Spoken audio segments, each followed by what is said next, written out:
This is a topic that is discussed a lot in my world, email, and very specifically subject lines. And I would say that my coaching clients probably fit like on both sides of a particular kind of space. So one side is thinking, what? You want me to do email? Emails, I thought email was dead. I don't open my own emails. Why would I open someone else? Why would I want to send them? Because I don't even know that people would be opening them. And then I have the other half of people that are like, I know that this is necessary. I've heard all the stats.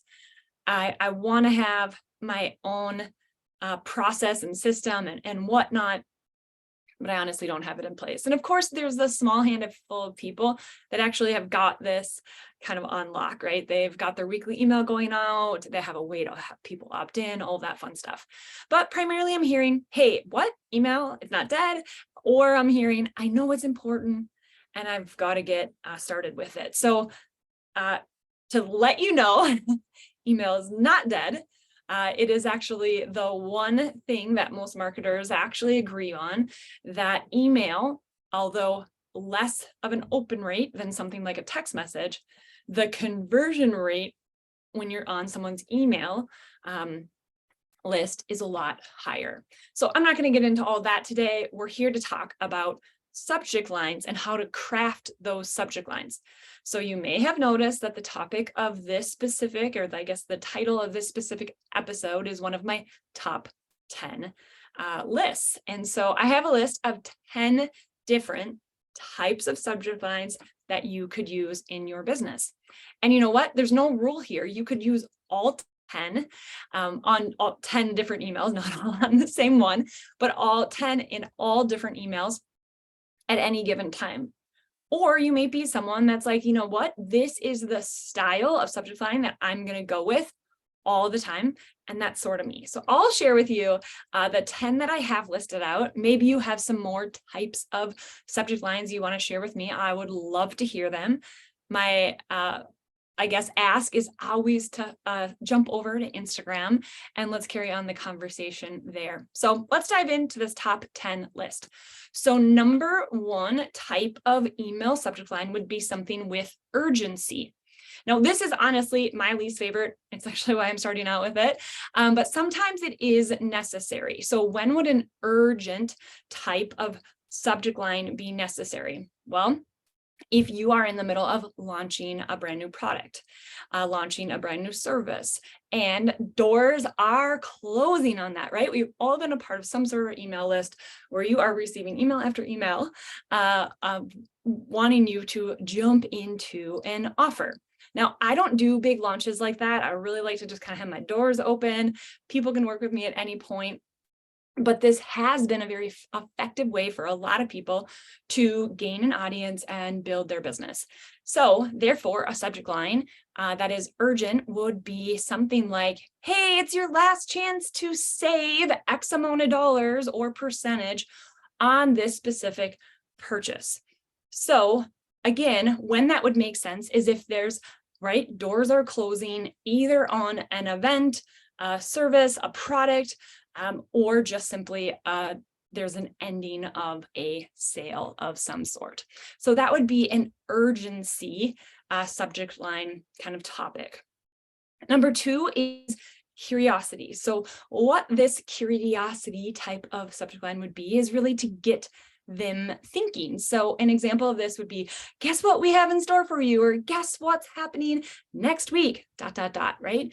And so like the whole idea, right? Curiosity, people are like, they can't help themselves but not click on the email to see what's up. Now, if you are going to use something like this, a curiosity type of message, I wouldn't hide that message way in the back corner like the milk in a grocery store, right? I would have it be right away and then catch them in that second line to make them keep reading, but let them know right up front what they're there for, because you will more than likely lose interest. Someone that is excited about opening an email because they're curious is not going to read paragraph after paragraph to get to the point. Number three is personalization. most softwares can actually input in someone's first name. So the only thing I would suggest here, not the only thing, but the main thing I would suggest here is that you make sure your system is set up right. There's nothing awkward or weird about adding the name in the subject line. And I don't want you to all of a sudden send out an email and it literally just says first name. Like, that might not be great. So you can send a test email to yourself. You'll be able to see if it works, see if the comma's in the right place and whatnot, so that you can make adjustments before you send it out to your own, your whole list. People love to hear their name, and seeing their name helps them feel like this is personalized to them. Now you may be like, really? People still believe that? Oh, yes, they do. So using their name in your email and subject line is a great idea. So for example, it could be, Tina, I have something just for you, right? I'm going to want to open that. I'm going to want to see, like, again, I know that it's not customized, that it's not specifically only for me, but I'm still curious, right? So what would be just for me? Clearly, your ideal client, well, whatever that may be. Obviously, they opted into your email for some specific reason. You know a little bit about them. Number 4 is that it is benefit focused. So it's all about them and what they get. So no stories about you, no promotional, nothing like that. And so example of this would be discover the secrets to growing your business faster, right? So you see in there the word your. That is the key to making it be benefit focused. It's about them and what they're going to get out of it. Number 5 is social proof. This is a great time to share a testimonial. So more than likely, you'll actually have testimonials within this email, not in the subject line, but within the content of this email. So you could say something like, our top rated product is back in stock. So now when they open that email, this is just an example, especially if you have like a product, right?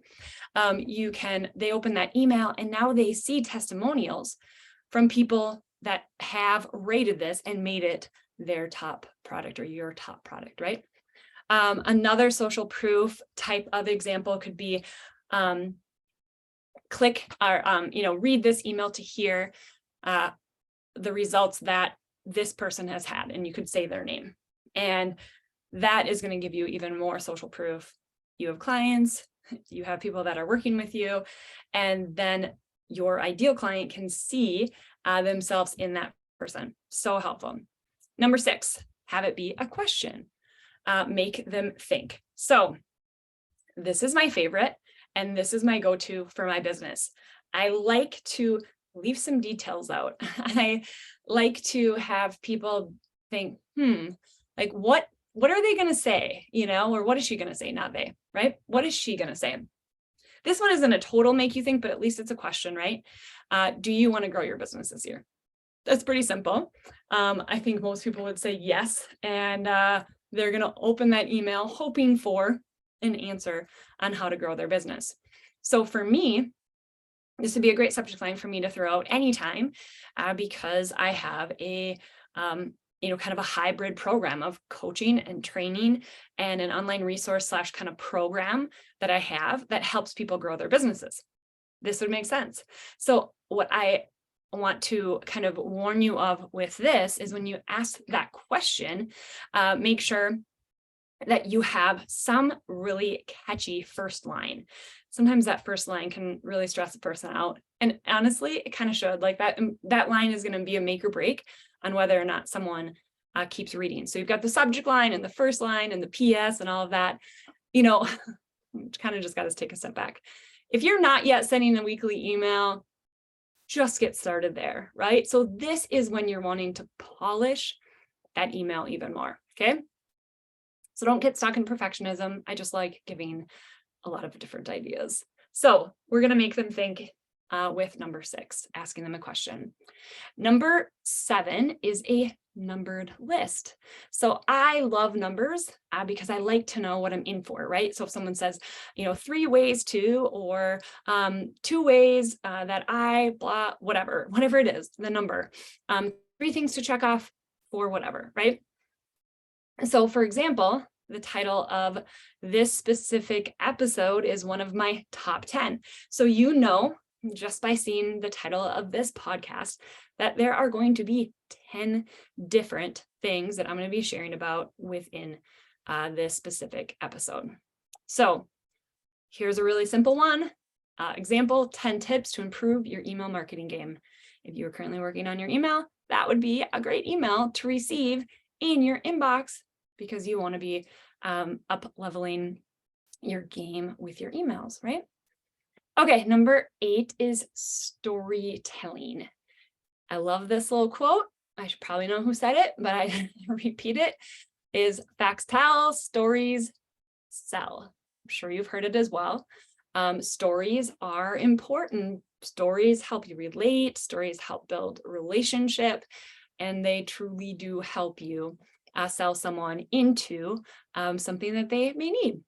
Okay, so here is an example of a storytelling subject line: how I grew my business from 0 to 6 figures in 6 months.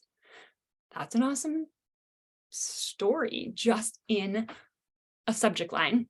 Then what's going to happen, right? They're going to want to know the rest of that story. Open it up.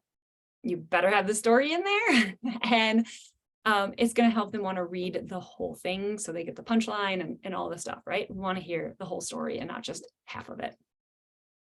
Number 9 for types and topics of subject lines is humor. Who doesn't like something funny? Now, not every brand is going to be funny. It's why I started this out by telling you, you don't have to talk about every single one. You don't have to use all these different ways of writing a subject line. But if you've got the humor funny bone, this one might be for you. So here's just a silly humor one. Don't be a stranger. We miss you. And our stats do too, right? So we want a higher open rate. We're just going to be really blunt with people and let them know that right away in there. And it lets people know, hey, we miss you. We can tell you're not opening our emails. So humor. Number 10. This one's kind of fun. And it's a little bit different because not everyone's doing it. And very rarely do I see this show up, but is usually using emojis. I think they're really attention grabbing. I would not overuse these. So don't make this your thing unless it's, your thing, right? Like unless every email you have is going to have like the starburst or something, like it really actually makes sense. But if you're just wanting to use it for a little attention grab, great. I think it's a really fun time to do it. Now, the only time I would really caution not to is if it's a holiday. And I just say that because you probably wouldn't be alone. And there would be many others doing it at the same time. Like maybe not the Santa emoji on Christmas, right? Okay. We want to stand out. We want these subject lines to help us stand out. So those are your top 10. I want you to remember the subject line should align with the content of your email. If it doesn't, it's just a like clickbait and it's not helpful for them, and they'll be frustrated and they'll probably opt out, right? I don't like having a clickbait thing where you're like, hey, here's what it's going to kind of be about, and I didn't even cover that topic at all. I think we probably all clicked on some social media thing that says it's going to tell you one thing, and it tells you nothing like that, right? But it still pulls you in. Let's not do that.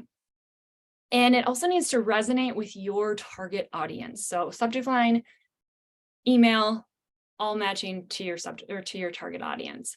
And, use these examples as inspiration, but tailor them all to your person, your unique brand, your messaging. And one last little bonus tip for you, not necessarily about subject lines, but what comes right after that. In many, I would say most email marketing newsletter software, you are able to edit the preview text. So what does that mean? Well, when you open, or actually not even when you open, but when you see an email show up in your inbox, generally you can see the subject line and the start of the email you're receiving. Well, if there's not a preview text there, you'll just see the very beginning of that message. It will say, hi, whatever their name is, comma, and then the start of the first paragraph. But if you put the preview text, it can actually be an extension of your subject line and can be one little bit more of a teaser. So generally, I write my subject line first, I write my content next, and then I write the preview last, because somewhere along in that content, I definitely have a great little hook to pull people in that preview text so they open up that email. So you have a lot of different chances for people to actually click and read what you have written. So I hope that this was helpful. If there are any other types of subject lines that maybe I missed, maybe you've used that have been helpful, I would love to carry on this conversation over at Instagram. And you can find me anywhere online at Tena Pettis. And also tenapettis.com is where you can find my program that I spoke about, more of my podcast, my blog, all of that fun stuff. So I hope to carry on this conversation, and we will see you here next week on the show.